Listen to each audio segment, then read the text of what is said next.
a gente sempre brincava com sessões lotadas. Lotava com 15, mas elas estavam lotadas. 15 lugares, lotava a sessão.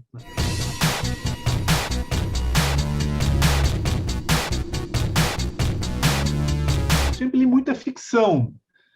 Eu sou um ficcionista, eu acho que eu fui formado pelas ficções que eu li. O que talvez explique, digamos assim, a minha ida para o campo do cinema foi uma coisa que aconteceu, começou talvez lá no Anchieta, e começou em casa também, que é a fotografia.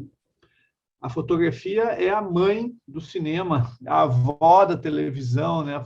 As coisas começam a acontecer lá no século XIX com a fotografia. E eu também tive sorte, porque eu fui fazer técnica fotográfica na época chamava ensino especializante, eu acho, alguma coisa assim, no Anchieta. E ali eu tive aulas de laboratório fotográfico, velho laboratório de química, com os químicos, né?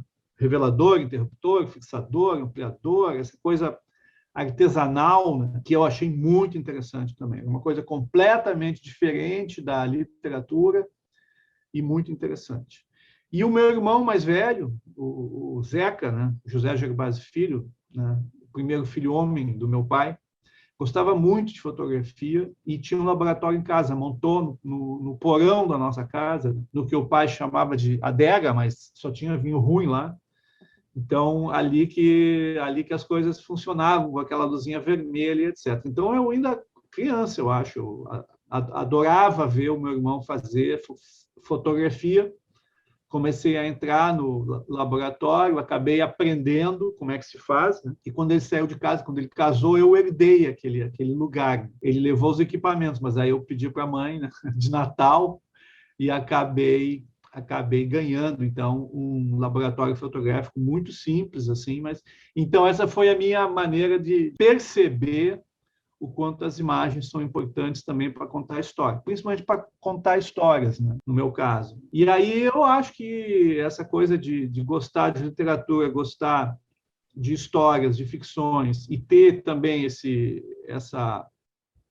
gosto pela imagem fotográfica, naturalmente te leva ao cinema, né? No cinema tu conta histórias com imagens e com palavras também. Foi decisivo nesse sentido a minha formação na FAMECOS, né? Eu saí do Anchieta ainda com algumas dúvidas sobre o que fazer de faculdade, né?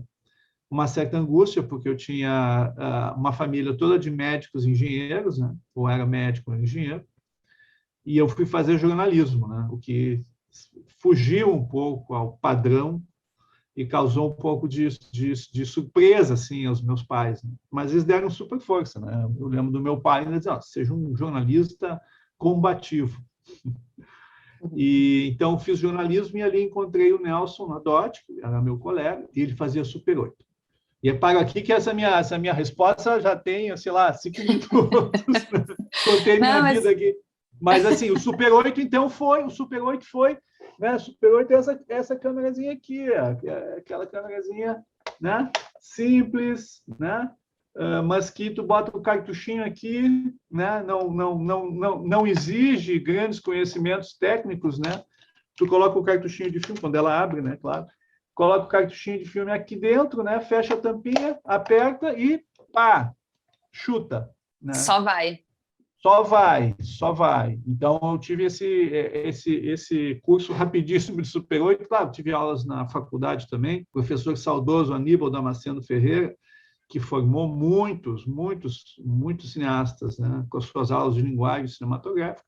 E com realmente a prática do Nelson ali. A gente fez o meu primeiro filme, em 1979, com outro colega, Hélio Alvarez, que hoje trabalha na área das câmeras da Rede Foi Globo. Meu Primo? Como? Meu Primo é o nome. Meu Primo? É um filme de 45 minutos. O Nelson ele tinha a ousadia na época, né, de exibir os seus filmes publicamente, né? Não era aquele filme para mostrar para os amigos ou para a família, etc. Contava-se uma história e ele dava um jeito de exibir. Então, isso foi um momento decisivo para mim, porque quando a gente terminou o filme e fomos em alguns festivais, ganhamos prêmios, mas o mais importante foi que o filme passou ali no Teatro Arena, ali deve conhecer, perto ali da Borges, na verdade, no viaduto ali, Otávio Rocha. e ali ele entrou na sala Corpo Santo do Teatro Arena, que era uma salinha de teatro experimental, e ali ele ficou em cartaz durante quase um mês, eu acho.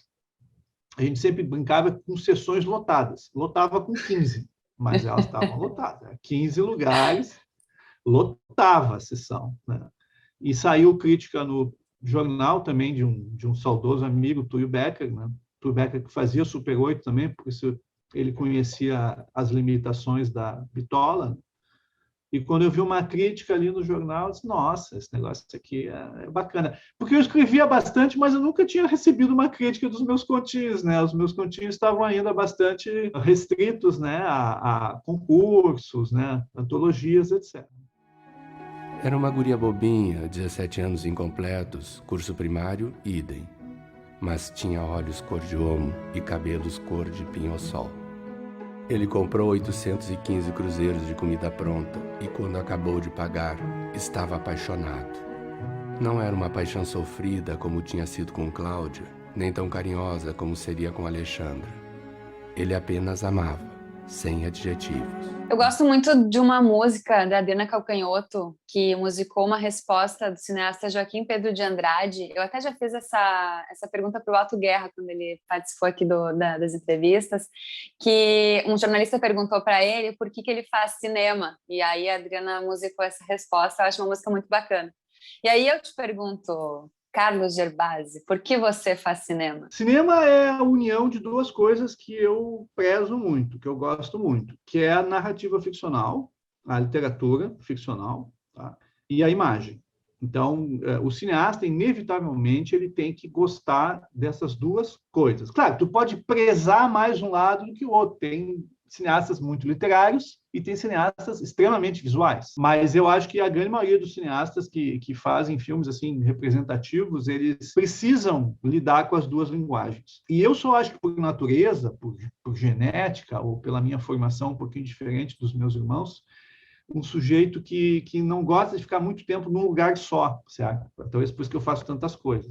Eu não me especializei, né? Não me especializei estritamente em algo. Vou ser professor, vou ser músico, vou ser cineasta, né? Eu sou um pouco uma grande confusão, né, profissional. E o cinema é uma linguagem de linguagens, né? O cinema, ele, por sua natureza, é um processo que tu precisa te concentrar para escrever, e aí tu está sozinho. Tu até pode ter parceiros, mas chega um momento que tu está sozinho para escrever e tu tem que bolar história e tu tem que conhecer narrativa. Ao mesmo tempo, tu tem que ter um lado técnico, tem que gostar de fotografia, tu tem que lidar com máquinas, certo? E tu tem que lidar com pessoas, que talvez seja a coisa mais atrativa de todas, né? Tu não faz cinema sozinho. Desenho animado, tu pode ter uma equipe menor, sozinho é muito difícil, mas desenho animado, tu com 2, 3 pessoas, tu vai lá e faz o teu filme. Filme live action, né? Não, tu precisa de atores, precisa de equipe, precisa de gente que te ajude a fazer. E isso me atraiu muito, né? Desde o nosso primeiro filme. Pô, que legal, chama esse ator, chama aquela atriz, vamos ensaiar, eu gosto muito de ensaiar até hoje, né? Ver a coisa acontecer. Então, digamos que o cinema combina com essa minha confusão de linguagens aí, porque ele é uma linguagem híbrida. Verdes anos, pouco mais que nada pra pensar.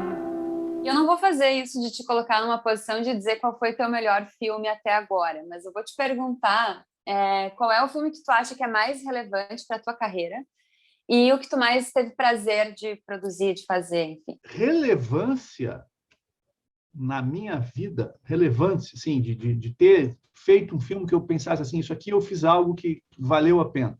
É o meu primeiro longa de Super 8 chamado Inverno, tá? Que foi feito lá em 1982, lançado em 83. Eu estava aprendendo ainda a fazer cinema, mas já tinha aprendido alguma coisa. E naquele filme ali, eu acho que eu coloquei uma série de angústias da minha geração, que até hoje algumas pessoas ainda me falam. Quando eu vi o Inverno, eu percebi uma Porto Alegre que não aparecia em lugar nenhum, né? E eu percebi certos sentimentos ali, né, que são importantes, foram importantes para muita gente além de mim. Quer dizer, É um filme bastante, não vou dizer autobiográfico, mas porque o personagem tem algumas coisas a ver comigo e tem coisas que ele se afasta completamente de mim. Mas, digamos assim, ele é o retrato de uma geração assim que está procurando o seu lugar no mundo, né? E é interessante que ele é jornalista, né? O personagem principal do filme é um jornalista que trabalha numa imobiliária, porque não tem emprego, etc. Então, esse filme foi importante para mim. Ele ganhou alguns prêmios, né? E principalmente ganhou alguns comentários, né, críticos, né, muito interessantes para mim na época, né? Eu percebi que eu tinha feito alguma coisa diferente ali. Tá? Então, digamos assim, em termos de formação enquanto cineasta, né, apesar de ser um filme Super 8, ou seja, muito pouco visto, né, foi importante para mim. Teve outros filmes, mas eu vou citar o mais recente, né, que é o Bill, né? Os momentos decisivos da vida dele. Ele tinha passado a vida toda tentando compreender a linguagem dos bugios. A história de um indivíduo pode ser tão longa quanto a história de uma espécie. Não foi nada fácil contar a vida de um homem de 111 anos que teve 4 famílias. O Bill é um filme que é muito diferente dos outros filmes que eu fiz, porque é um falso documentário. E eu te disse, né, que eu gosto de documentário, então, dessa vez eu roubei, né? Roubei porque eu fiz uma ficção que parece ser um documentário, um filme de entrevistas. E nessas entrevistas, então, eu pude contar com 39 atores diferentes, mais um bebê. São 40. 39 atores adultos, mais um bebê. Então, foi um filme que me deu extremo prazer de rodar, todo em estúdio, o que é um conforto. Outro dia eu estava num set muito pequenininho, né? Nós estamos rodando, a Plena está rodando uma série agora, né? E se passa em comunidades da periferia aqui de Porto Alegre. Então, os sets são minúsculos ali, né? E eu pensei assim, meu Deus, como é que as pessoas ficam um dia aqui inteiro aqui se acotovelando nesse lugarzinho? Claro, são mais jovens enfim, tu tem que fazer o filme, né, no lugar onde a história pede, né? Mas no caso do Bill foi num estúdio e com uma equipe maravilhosa e com atores fantásticos, né? Eu reencontrei muitos atores e atrizes com quem eu tinha feito outros filmes, né? Então foi um filme que me deu muito prazer de fazer e quando eu vi ele pronto, né, com uma fotografia muito muito bonita do Poli, do Bruno Spolidoro e uma montagem do Milton do Prado, eu pensei, mais uma vez eu fiz um filme aqui que, né, é diferente, né? É diferente. O Inverno é diferente, isso aqui é diferente, né? Não que os meus outros filmes sejam tão tradicionais assim, mas parece que nesses dois, digamos assim, houve uma certa carga, um certo teor de ousadia estética, digamos assim, que faz diferença. Eu acho que fazem diferença.